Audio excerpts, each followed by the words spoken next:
Alors après, on était parti sur l'exercice 3.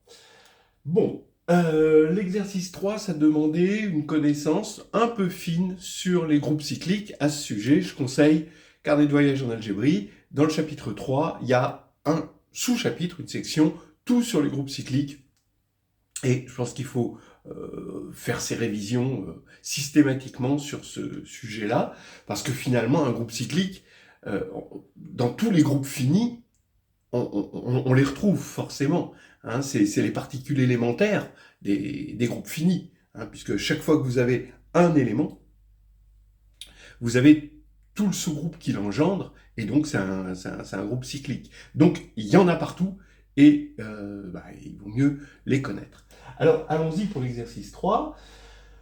On avait G d'ordre n dans grand G, qui était abélien fini, et on demandait quel est l'ordre de G puissance D, ou ici D divisé N.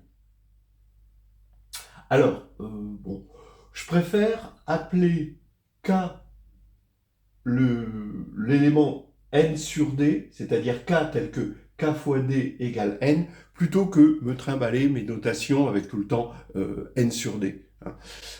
On travaille sur Z, on fait de l'arithmétique, on est dans un anneau, donc la division est... Bon, d'accord, on peut l'écrire, mais c'est pas super joli. Bon. Bref, j'appelle K tel que K fois D égale N, et je trouve ça mieux que d'écrire K égale N sur D. On va montrer que G puissance D est d'ordre K. Alors comment on montre qu'un élément a un certain ordre? Eh bien, il faut montrer que cet ordre, c'est bien un ordre, c'est-à-dire que c'est un annulateur qui est minimal parmi les annulateurs. Minimal pour la divisibilité. Voilà. En gros, annulateur, ça veut dire qu'il faut que je montre que G puissance D puissance K est égal à E. C'est ça ce que j'appelle annulateur. Il le rend trivial, en quelque sorte. Donc, G puissance D puissance K, ben oui, ça fait G puissance N d'après cette formule, et ça fait E d'après l'ordre de G. Très bien. Et maintenant, minimal, c'est-à-dire qu'il divise tous les annulateurs. Donc, on prend L, un annulateur, G puissance D puissance N égale E. Alors, G est annulé par DL. Par définition de l'ordre, N divise DL. Et maintenant, je simplifie par D. Donc j'écris N égale KD, et je simplifie par D, ce qui fait que K divise L, donc K est bien minimal. Voilà, c'est comme ça qu'on montre qu'on a en général un ordre. Sixièmement, même question, sans dire que D divise N. Bon, on pourrait le faire en utilisant le 5, je vais le faire indépendamment du 5, parce que vraiment la preuve est très facile comme ça. Je vais montrer que G puissance D, alors maintenant D ne divise plus, on peut plus écrire ça, hein. On va montrer que G puissance D est d'ordre N', où N est égal à N' delta, et delta c'est le PGCD de N et D. Donc en gros, l'ordre de G puissance D, c'est N divisé par le PGCD de N et D. Ce qui fait marcher le 5, parce que si D se met à diviser N, eh bien, ce PGCD, c'est D. Et donc, l'ordre deviendrait N sur D, c'est-à-dire K. Bien, allons-y. Pareil, hein, on va montrer que c'est un annulateur qui est minimal pour la divisibilité. On écrit donc N égale N' delta, où delta c'est le PGCD, D égale D' delta. On y gagne que N' et D' sont premiers entre eux, donc on va pouvoir appliquer un lemme de Gauss. Alors donc la première question, est-ce que ça annule? Ben oui, G puissance D puissance N', Dn' c'est égal à D'N, d'après ces formules-là. Et donc c'est G puissance N puissance D', ça fait E. Et maintenant on va montrer qu'il est minimal. Donc soit L tel que GD puissance L est égal à E, ce qui veut dire que DL annule G, donc N divise DL, parce que G est d'ordre N. Et en simplifiant par delta, on utilise ces formules-là, on obtient que n' divise d''n. Mais cette fois-ci, n' et d' sont premiers entre eux, donc n' divise L par le lemme de Gauss. Donc c'est bien n' qui est minimal. Septièmement, soit G d'ordre K, H d'ordre L, dans G, dans grand G, et K et L premiers entre eux. Il faut montrer que l'intersection des deux sous-groupes cycliques engendrés par G et H, c'est E. Oui, c'est Lagrange. Vous voulez, bon, on n'a même pas besoin, bon là j'ai pris un élément, mais on n'a même pas besoin de prendre un élément. Un sous-groupe, l'ordre d'un sous-groupe divise l'ordre du groupe, c'est Lagrange. Donc ça, c'est un sous-groupe de G et c'est un sous-groupe de H, du sous-groupe engendré par G et du sous-groupe engendré par H. Donc son ordre divise forcément à la fois K et L. Ben oui, parce qu'on sait que l'ordre du sous-groupe engendré par G, c'est l'ordre de G. Donc lui est d'ordre K, lui est d'ordre L, et lui est d'ordre qui doit diviser à la fois K et L, donc divise le PGCD, donc divise 1. Donc ça, c'est un sous-groupe d'ordre 1, donc c'est forcément réduit à l'élément. Bon, donc ça allait. Alors ici, la question, c'était de trouver l'ordre de GH. Alors, pareil, si on fait une petite étude, on voit que GH puissance S égale E. Quels sont les annulateurs possibles de GH? Eh bien, ça fait GSHS égale E. Alors ça, c'est vrai, il faut rappeler que c'est parce que le groupe est abélien. D'accord? Là, ça devenait important de dire le mot abélien. Et donc, ça nous fait G puissance S égale H puissance moins S. Donc, on a un élément qui est dans le sous-groupe engendré par G, un élément qui est dans le sous-groupe engendré par H, donc on est dans l'intersection, donc c'est égal à E. Ce qui nous fait que G puissance S, c'est E, H puissance moins S, c'est égal à E. Donc, K, qui est l'ordre de G, divise S, par définition de l'ordre, et L, qui est l'ordre de H, divise moins S, donc divise S. Donc, dans ce sens-là, ça fait que le PPCM de K et L divise S, et donc, puisque K et L sont premiers entre eux, KL divise S. Voilà. Donc, on voit bien que KL a cette propriété de minimalité. Il faut encore qu'il l'annule, évidemment. Il faut le vérifier. GH puissance KL, oui, parce que comme on est encore dans un groupe abélien, ça fait G puissance K puissance L fois H puissance L puissance K. Et donc, ça fait voilà. Donc, l'ordre, c'est bien KL. Et ensuite, il fallait généraliser dans un 8. On a toute une famille finie, I de 1 à N de GI d'ordre KI. On suppose que les KI sont 2 à 2 premiers entre eux.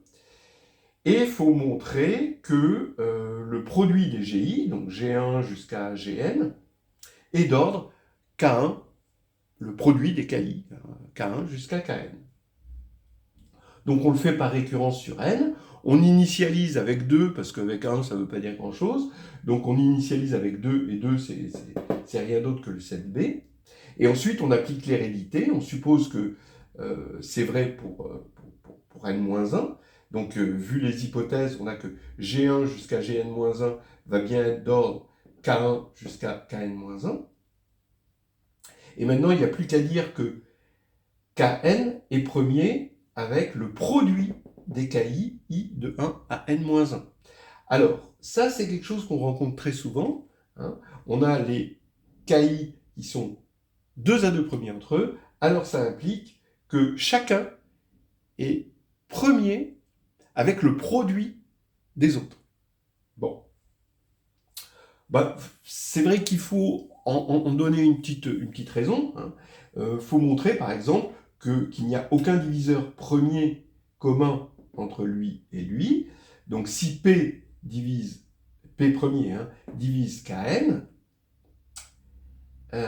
et divise le produit par l'absurde, alors par le lemme d'Euclide, il diviserait un des KI, donc P diviserait à la fois Kn et un des KI, mais c'est contraire à l'hypothèse, donc c'est absurde. Voilà. Alors à partir du moment où c'est premier, avec, eh bien ça veut dire que le produit de lui fois Gn est d'ordre le produit des Ki. Voilà. Ok, on continue. Alors, là maintenant, on allait montrer une propriété de l'exposant d'un groupe. Alors, on peut définir pour tout groupe un exposant, qu'il soit infini ou pas. Mais pour un groupe abélien fini, l'exposant est fini. Donc, l'exposant de G, c'est quoi? C'est le PPCM de l'ordre de tous les éléments de G. Voilà, comme il y a un nombre fini, ce PPCM est fini. Bien. Et on va l'écrire sous la forme, donc l'énoncé nous proposait de l'écrire sous la forme le produit de PI puissance alpha I avec les PI premiers. Donc c'est sa décomposition en facteur premier. La question petit a, c'était montrer que G possède un élément d'ordre multiple de PI puissance alpha I, bon, quel que soit I évidemment, hein. Et puis montrer que G possède un élément d'ordre exactement PI puissance alpha I. Voilà. Bon, alors, pour la première question, eh bien, je propose d'écrire l'exposant de G selon sa définition. C'est le PPCM pour X appartenant à G de l'ordre de X. Et l'ordre de X, j'écris que c'est le produit de nombres premiers puissance la p-valuation de l'ordre de X, que j'appelle nu indice X. P parcourt évidemment l'ensemble des nombres premiers.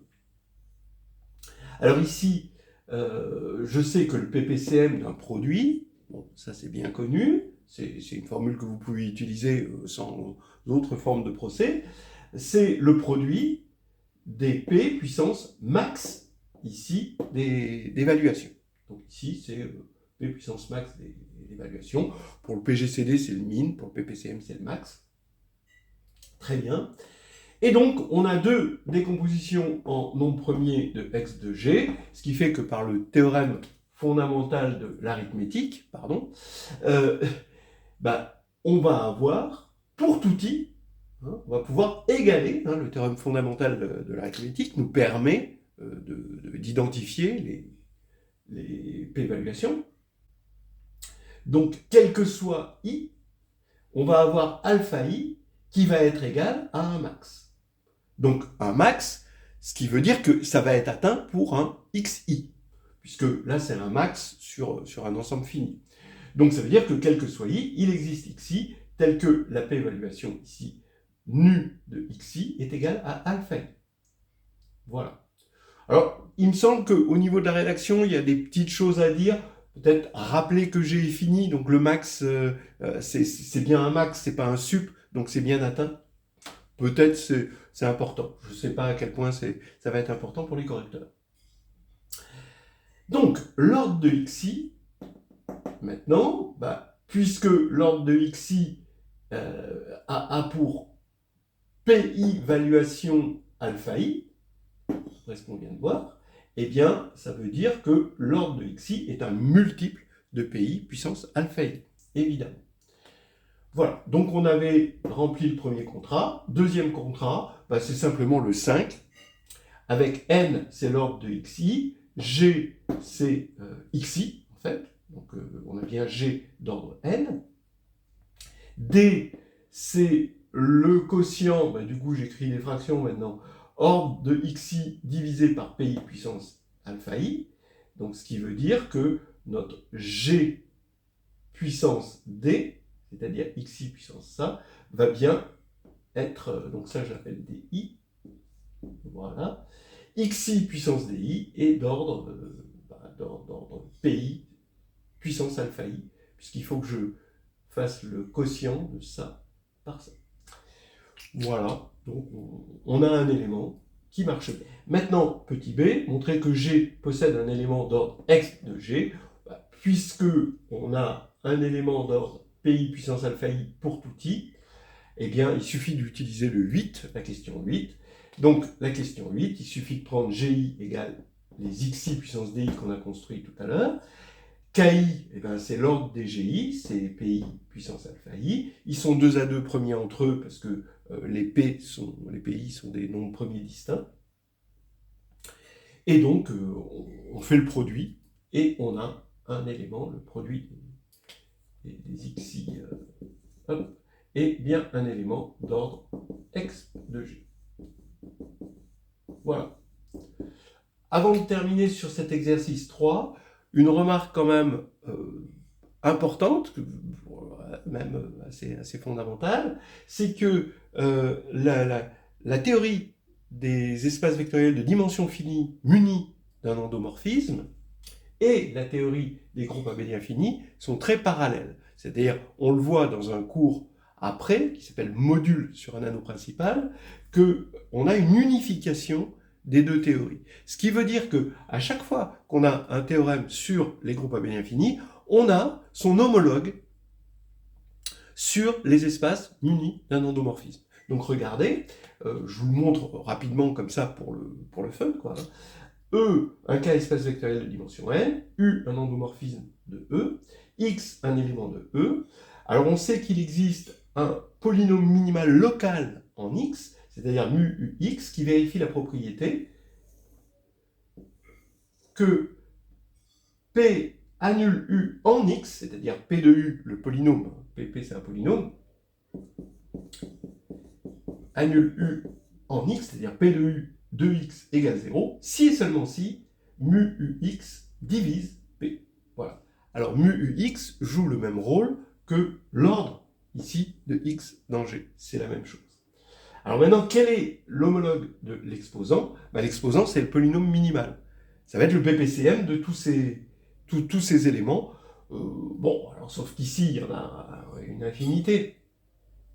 Mais il y a quand même un PPCM, évidemment, parce qu'on est en dimension finie. Alors qu'est-ce qui va se passer? Il y a un théorème qui est le lemme qui permet de démontrer la décomposition de Frobenius. C'est qu'il existe X dans E qui réalise le polynôme minimal tel que mu UX est égal à mu U. Voilà. Exactement de la même manière qu'il existe un élément de G qui est d'ordre, donc là c'est l'équivalent de l'ordre, x de G, voilà, c'est l'équivalent, c'est le polynôme minimal. Voilà, vous pouvez trouver ça dans Nouvelles histoires hédonistes, le tome 1, carrément, hein, il y a Frobenius, quand on montre la décomposition de Frobenius, c'est dans le chapitre 3. Voilà.